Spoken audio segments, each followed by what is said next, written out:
Election అప్డేట్స్ను అందరికంటే ముందుగానే తెలుసుకోవాలంటే ఈరోజే ఆర్టీవీ లైవ్ యాప్ని మీ మొబైల్లో డౌన్లోడ్ చేసుకోండి. క్వాలిఫైర్ 2లో రాజస్థాన్ రాయల్స్ పై అద్భుత విజయంతో సన్ రైజర్స్ హైదరాబాద్ ఫైనల్స్ కు దూసుకెళ్లింది. దీంతో రెండు లాజిక్స్ ని ఫ్యాన్స్ తెరపైకి తెచ్చారు. అవే గనుక రిపీట్ అయితే ఈసారి కప్పు మనదే అంటున్నారు. ఇప్పటి వరకు హైదరాబాద్ 2009, 2016లో 2 సార్లు ఐపీఎల్ ట్రోఫీ కొట్టింది. మూడోసారి కప్పు కొట్టాలని ఉవ్విళ్లూరుతుంది. మొదటి లాజిక్ ఏంటో ఇప్పుడు చూద్దాం. 2008లో హైదరాబాద్ డెక్కన్ చార్జర్స్ పేరుతో ఐపీఎల్లోకి ఎంట్రీ ఇచ్చిన విషయం తెలిసిందే.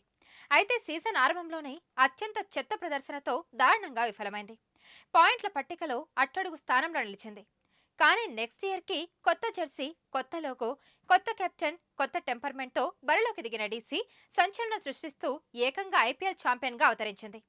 ఇదే ఇప్పుడు సన్ రైజర్స్ ఫ్యాన్స్కు సెంటిమెంట్గా మారింది. ఐపీఎల్ 2023లో సన్ రైజర్స్ హైదరాబాద్ పాయింట్ల పట్టికలో ఆఖరి స్థానంలో నిలిచిన విషయం తెలిసిందే. ఎడెన్ మార్క్రమ్ కెప్టెన్సీలోని ఎస్ఆర్హెచ్ పేలవ ప్రదర్శనతో దారుణంగా నిరాశపరిచింది. ఐపీఎల్ 2024కు సన్ రైజర్స్ కొత్త జెర్సీ, కొత్త కెప్టెన్, కొత్త యాటిట్యూడ్తో బరిలోకి దిగింది. అగ్రెసివ్ బ్రాండ్ ఆఫ్ క్రికెట్తో ఐపీఎల్ చరిత్రనే తిరగరాసింది.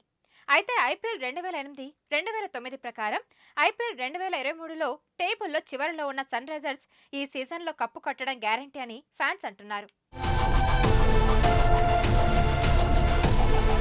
ఆసీస్ ఆటగాళ్లు హైదరాబాద్ కెప్టెన్ గా ఉంటే కప్పు మనదే అన్న సెంటిమెంట్ కూడా ఫ్యాన్స్ నుంచి వినిపిస్తుంది. ఆస్ట్రేలియా ఆటగాడు ఆడమ్ గిల్క్రిస్ట్ కెప్టెన్ గా ఉన్నప్పుడే 2009లో హైదరాబాద్ కప్పు గెలిచింది. అలాగే 2016లోనూ డేవిడ్ వార్నర్ కెప్టెన్సీలోనే ఎస్ఆర్హెచ్ కప్పు కొట్టింది. ఇప్పుడు కమిన్స్ కూడా ఆస్ట్రేలియన్ ఆటగాడే హైదరాబాద్ కు న్యాయకత్వం వహిస్తున్నాడు. ఇలా రెండు లాజికలుగానే రిపీట్ అయితే మనదే కప్పు అంటున్నారు ఫ్యాన్స్. రేపు చెన్నై వేదికగా జరిగే ఫైనల్స్ లో ఏం జరగబోతుందో చూడాలి మరి.